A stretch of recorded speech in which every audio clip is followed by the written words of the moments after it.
Bom dia, seja bem-vindo ao programa Ciência em Movimento. No destaque de hoje, a nossa convidada, entrevistada, professora Ana Tereza, pesquisadora do LNCC e coordena o laboratório do Lab Info. E no nosso quadro, Wagner Costa conversa com a gente, faz um informativo do que é importante para a cidade quando o assunto é energia e tecnologia.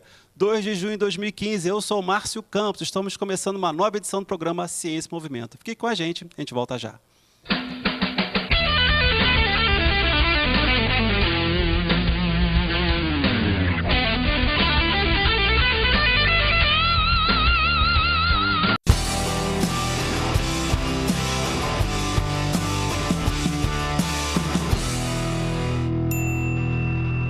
Quando você cuida bem do seu carro, ele não te deixa na mão. Na Pneus Mil Pirelli, você e seu carro são tratados com respeito e responsabilidade. Todos os serviços são cuidadosamente executados por uma equipe preparada e comprometida com a qualidade e segurança. Linha completa de pneus Pirelli para todas as categorias de veículos nacionais e importados. Pneus Mil Pirelli. Nós cuidamos do seu carro como você cuida da sua família.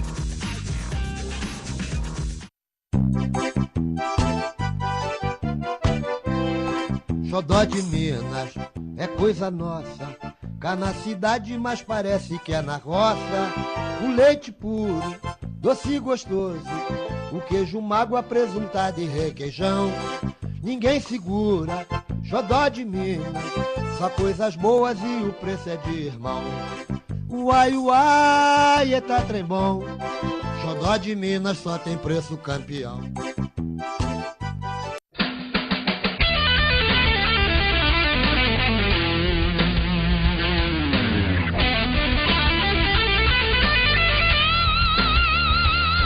Estamos de volta com o programa Ciência em Movimento. E no destaque de hoje, a entrevista com a professora Ana Tereza, coordenadora do Lab Info, lá no Laboratório Nacional de Computação Científica, aqui de Petrópolis. Mas antes disso, no nosso quadro Energia e Tecnologia, Wagner Costa traz um informativo para a gente do que é importante no momento para a cidade nesse assunto. Wagner.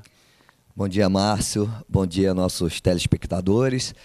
A gente traz boas notícias, né, em meio à crise de todos os problemas que os empresários e a população estão enfrentando no meio da energia. A gente traz boas notícias. Nós tivemos semana passada no Conselho de Energia da Firjan, junto com a Ampla lá e o Sindicato do Comércio, o Sindicato da Indústria. Então, a sociedade toda, tanto na área jurídica quanto na área física, está se mobilizando, está buscando soluções para vencer a crise. E nós estamos aqui para colaborar com isso, né? Acho que queria agradecer mais uma vez a oportunidade de estar aqui no seu programa e levar um pouco dessas boas notícias, dessas boas novas para os nossos telespectadores.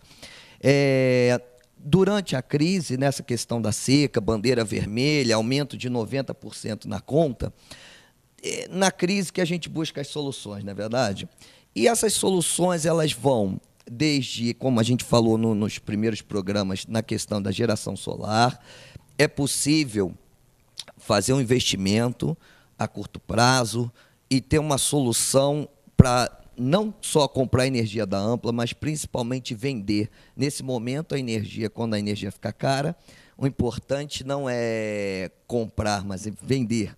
E nesse momento de venda, nós temos toda a orientação lá na nossa página, lá no nosso canal lá do Facebook, para orientar as pessoas como fazer isso. Uma outra solução também é o combate ao desperdício. Esse combate ao desperdício, existem algumas técnicas onde a gente consegue ver o quanto de perda tem no sistema e instala o filtro para corrigir essas perdas. Então, tem muitas coisas aí que vão desde uma simples análise de uma conta de energia até que, de repente, o cliente está dentro de um grupo tarifário que não tem a ver com o perfil dele e de repente, está com perdas internas e tal, e tudo isso a gente avalia. Nós estamos já preparando uma cartilha para a gente divulgar isso lá no nosso canal lá do Ciência e Movimento, e onde a gente vai estar orientando as pessoas quais são os principais fatores que levam ao aumento de energia elétrica. Agora, Wagner, o que é assim, de efetivo essa reunião provocou com a Firjan, com a Ampla? Quais foram os resultados dessa reunião? Então, por incrível que pareça, a Ampla, desse aumento todo, a Ampla está muito preocupada, porque desse aumento todo de quase 90% que teve aí ao longo desses meses, ela está preocupada que só 1% é o lucro real dela. E ela está tendo muita inadimplência, porque realmente o empresário está sentindo esse aumento e está tendo que repassar esse preço final. Mas o que se destina o grupo? O conselho se destina a procurar soluções. Então, a Ampla, no caso dela, ela está levando o que ela está fazendo de investimento na região, o que ela está fazendo de melhoria, qual é a parte dela. E ela está também abriu um canal diretamente com os sindicatos, com a sociedade civil, escutando os problemas, por exemplo, a questão rural, né? A pessoa tem uma granja, tem uma fazenda, precisa escoar essa produção e precisa de energia. A gente sabe que desde o projeto de Luz do Campo, feito pelo governo, tivemos avanços, mas ainda, quando se fala em questão de produção rural, a gente ainda tem muita coisa para fazer. Então, ela também abriu esse canal direto com a sociedade e ela também está escutando isso e propondo soluções a curto prazo. Claro que eles também têm o investimento deles para fazer, e a curto prazo está também fazendo a parte dela para melhorar e implementar coisas no sistema. Ok, obrigado, Wagner, pelo seu relato. Estamos aqui atentos a essa questão da energia e da tecnologia aqui em Petrópolis, em particular no interior do estado. E aí, mais informações a gente vai postar lá no Facebook. Wagner Costa vai fazer um relato melhor e vamos publicar a cartilha e o que está acontecendo aqui na cidade quando o assunto é energia e tecnologia. Voltamos daqui a pouco para a entrevista com a professora Ana Tereza, coordenadora do LabInfo, do Laboratório Nacional de Computação Científica. Fique com a gente volta já.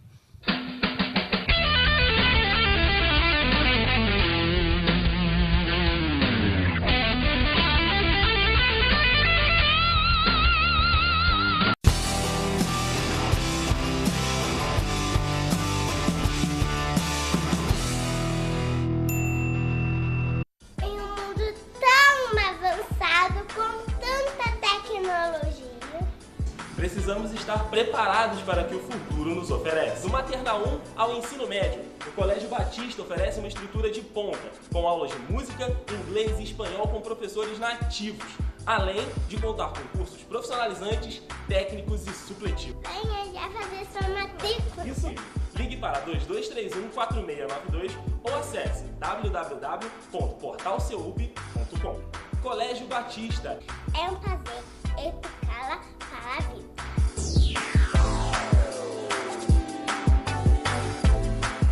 Não perca mais tempo nem oportunidade. Aprenda inglês de forma rápida, direcionada e definitiva. Eduardo Mazeu, aulas de inglês. Cursos para todos os níveis.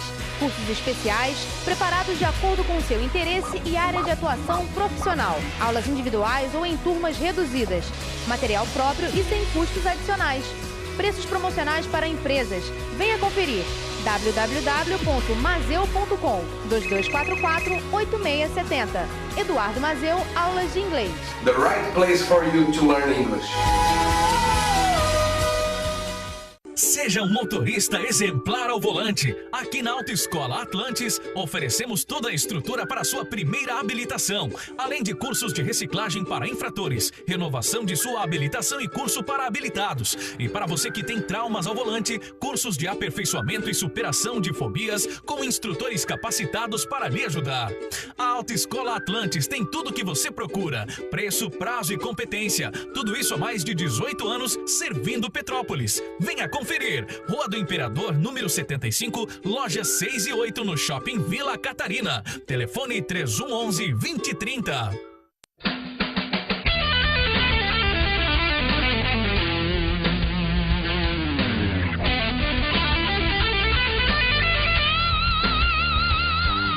Estamos de volta com o programa Ciência e Movimento. E agora, com a entrevista com Ana Tereza, coordenadora do LabInfo, do Laboratório Nacional de Computação Científica aqui de Petrópolis. Professora, obrigado por aceitar nosso convite. É um prazer tê-la aqui com a gente. E a gente vai começando logo com uma pergunta. O que é o Laboratório de Bioinformática? Antes de mais nada, queria agradecer essa oportunidade de estar aqui e de contar um pouco do que estamos fazendo em bioinformática e em genômica lá no Laboratório de Bioinformática, no Laboratório Nacional de Computação Científica. Então, bioinformática é você usar ou desenvolver, criar programas de computação usando os métodos matemáticos e estatísticos para tentar desvendar, entender quais são as informações que estão contidas no genoma de uma célula. O genoma de uma célula é aonde estão as informações básicas de qualquer organismo vivo. É como se fosse o nosso manual de instruções. Então, o genoma ele fica enovelado dentro de uma célula e ele é composto somente de 4 letrinhas que nós chamamos de bases ou de nucleotídeos, que são aqueles ACGTs que o pessoal deve se lembrar aí da época de colégio. E a ordem com que essas letras acontecem dentro do genoma é que vão, numa segunda etapa, se tornar genes ou proteínas que vão virar uma enzima que vão participar do metabolismo daquela célula. Então, a gente entender, a gente decodificar como é que é a ordem dessas células e depois partir para uma segunda etapa, que é a parte de identificação desses genes, é importante para a gente entender como é que um organismo vivo funciona. Nós tivemos, no final do século passado, início desse, o projeto Genoma, que estudava o genoma humano. Vocês estudam o genoma humano ou qualquer outro tipo de genoma de algum ser vivo? Não, nós estudamos qualquer tipo de genoma, qualquer organismo, mas o genoma humano ele foi concluído em 2002. Ele começou em 1980 e pouco, mas a limitação eram os sequenciadores, que são as máquinas capazes de nos retornar essas letras, a ordem dessas letras. Então, é uma ciência extremamente recente e há uma carência muito grande de bioinformatas, não só aqui no Brasil, como no mundo. Então, o primeiro genoma que foi sequenciado foi em 1995 nos Estados Unidos, e como essas máquinas, esses sequenciadores, eles só são capazes de ler de cada vez, vamos dizer assim, 800 letrinhas, e um genoma de uma bactéria, por exemplo, tem 5 milhões e do genoma humano tem 3 bilhões, a bioinformática, o que ela faz? Uma das coisas que ela atua é você remontar aquele genoma. Você quebra ele aleatoriamente em vários fragmentos e depois que nenhum quebra cabeça, você tem que remontar de 800 em 800, de 500 em 500 bases, até chegar aos tais 5 milhões, 3 milhões, o tamanho que é o genoma daquela célula. Então, para isso, a gente desenvolve softwares, a gente desenvolve banco de dados, onde a gente tem que armazenar essa informação para recuperar de uma forma fácil e eficiente.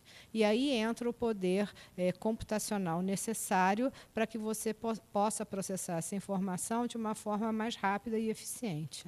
Então, vocês têm lá no LabInfo não só biólogos, mas como matemáticos e pessoal de computação trabalhando em cima de um projeto. É uma mistura de competências ali para decifrar um genoma específico, correto? Correto. É um projeto multidisciplinar, e isso que não só dentro do laboratório, nós trabalhamos em rede. Esse projeto, o Laboratório de Bioinformática começou em 2000 através de uma rede brasileira de genômica, financiada pelo Ministério de Ciência e Tecnologia através do CNPq, onde naquela época, em 2000, nós éramos 25 laboratórios que trabalhávamos em conjunto e continuamos a rede. Eu coordeno essa rede até hoje e ela continua ativa. Naquela época, os sequenciadores eram máquinas de outra geração, uma geração mais antiga. Então, essas máquinas eram espalhadas pelo Brasil inteiro. Esses laboratórios faziam a parte de biologia molecular, ou seja, gerando esses pequenos fragmentos, e nós aqui no LNCC recebíamos essas sequências e passávamos para remontar o genoma do que quer que seja, de qualquer organismo. Recentemente, em 2008, por uma decisão do Ministério da Saúde, junto com o Ministério de Ciência e Tecnologia, nós temos agora um laboratório de genômica dentro do LNCC. Então, um laboratório que a gente chama molhado, onde pessoas da área de biologia molecular trabalham técnicas especializadas que requerem um conhecimento mais profundo, geram essas próprias sequências, essas próprias informações no próprio LNCC. LNCC. Então, hoje em dia, a gente gera o genoma, não importa do que é, porque a gente recebe o DNA e sequencia no laboratório e processa nas máquinas de computação de alto desempenho que existem no laboratório no LNCC. Agora, qual a importância de estudar o genoma? O que isso traz de benefício para uma sociedade? Você decifrar um genoma, sequenciar, qual o produto final disso? Então, o genoma, como eu te falei, é o nosso manual de instrução. Então, a gente entender como é que a gente funciona vai permitir que a gente identifique uma possível propensão para uma doença, um gene, um pedaço daquele genoma que está faltando um pedaço, ou que tem uma modificação numa única basezinha que pode provocar um tipo de câncer, ou vários tipos de câncer estão associados à mutação de uma única base. Outros estão associados com a modificação, com o desencadeamento que vai sendo processado dentro da célula e fazendo com que outros genes, outros pedaços possam causar doenças. Mas também tem um lado das bactérias, por exemplo, a gente estuda várias bactérias que são patogênicas, que causam doenças em seres humanos ou mesmo em animais. E essas bactérias, muitas delas causam infecção hospitalar. Por exemplo, a gente estuda várias bactérias que estão dentro das UTIs e que acabam adquirindo resistência a antibióticos. Então, entender como é que está a organização desse genoma, quais são esses genes que estão presentes, se eles adquiriram uma resistência a um tipo de antibiótico, isso é importante para que se possam tomar atitude, se identifiquem alvos que possam inibir essa resistência ou descobrir outros antibióticos que possam atuar nesse micro-organismo que está matando pessoas, por exemplo, dentro de uma UTI ou de um ambiente hospitalar. Ou seja, é um trabalho assim que a gente não conhece direito, mas de suma importância em termos de resultado final para a população geral, né? Na área da agricultura também, a gente estuda muitas bactérias que, por exemplo, elas são capazes de fixar nitrogênio. Então, você entendendo como é que esse processo de fixação, quais são os genes que estão relacionados com esse processo, a gente consegue não colocar tanto nitrogênio no solo e, com isso, na agricultura, você tem uma economia muito grande na hora de cultivar soja, feijão ou qualquer tipo outro de grãos que a gente está estudando. E esse resultado, eu andei pesquisando, vocês têm ali base de dados de sequenciamento. Lá, como é que essa base de dados facilita o desenvolvimento dessas pesquisas? Então, porque agora existem essas novas máquinas, esses sequenciadores, que são muito melhores que aqueles antigos, porque eles são capazes de gerar uma quantidade muito maior de dados em muito menos tempo. Então, a quantidade de dados que são gerados, eles têm que ser armazenados de uma forma rápida e eficiente para que a gente possa recuperar. Fora isso, a gente precisa ter bancos de dados específicos que estão relacionados a um tipo de estudo que a gente está fazendo. Por exemplo, a gente sequenciou o intestino de um caramujo, esse caramujo que veio para o Brasil para ser comestível, mas que não foi aceito, que foi largado na natureza. E ele é um destruidor de plantas. Ele come várias folhas ou manguezais, onde tem várias bactérias que a gente não conhece. Então, a gente entender quais são os organismos, quais são as bactérias que são capazes de degradar essa celulose, como existe dentro do intestino desse caramujo, isso é muito importante para a gente entender quais são os monossacarídeos, os pequenos, como é que ele consegue transformar essa biomassa em algum produto que possa ser fermentado, que possa ser usado como etanol ou bioetanol, que é uma fonte de energia livre de poluição. Então, a gente saber quais são os organismos, quais são as enzimas que estão presentes ali, porque são novos organismos que muitas vezes a gente não conhece, e a gente tem que identificar quais são esses genes e guardar eles em bancos de dados específicos. Então, a gente tem bancos de dados específicos para esse fim. Porque aí, quando a gente sequencia um novo organismo, a gente já pode ir lá e comparar, porque em bioinformática a gente faz geralmente tudo por comparação. A gente compara para ver se existem aqueles mesmos genes, aquelas mesmas enzimas que estão presentes, e aí a gente vai para uma terceira fase, que é a validação experimental. Por isso é importante a gente trabalhar em rede, porque depois os outros parceiros que são especialistas em determinados assuntos, eles podem ir validar experimentalmente se aquela hipótese que a gente está levantada, que foi identificada dentro de um genoma de um organismo, realmente está acontecendo na realidade.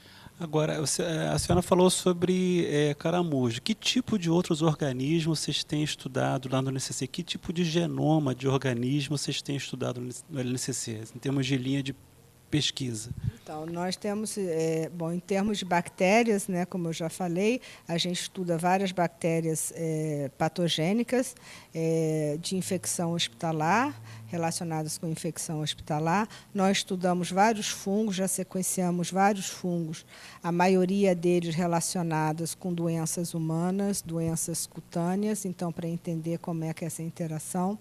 Sequenciamos o mosquito transmissor da malária no continente sul-americano. Já havia sido sequenciado o mosquito que transmite a malária na África, e nós sequenciamos, na realidade, uma população de mosquito, foram 2.000 indivíduos que transmite a malária, para entender a diferença existente entre um mosquito e outro e a forma que você pode intervir, inclusive na forma olfativa, no sistema imune desse mosquito, e como que ele pode influenciar no modo de prevenção de interferir na transmissão da malária. A gente sequenciou também células cancerígenas. Nós fizemos sequenciamento de uma célula de câncer de mama de uma mesma paciente, uma célula sã e uma célula com câncer, então com o objetivo de identificar qual era a diferença entre essas duas células. Agora a gente está fazendo um trabalho super interessante com aves, estamos sequenciando várias aves brasileiras, estamos terminando o papagaio, que esse tem todo um interesse de você aprender como é que eles aprendem a identificar os genes que estão relacionados com a fala e com a longevidade. E temos trabalhado também com metagenômica, que são amostras do ambiente, quer dizer, a gente não vai estar trabalhando com organismos, e sim com um pool de organismos que a gente sabe que tem, por exemplo, na Terra, você coleta da Terra um pool e você começa a estudar uma comunidade.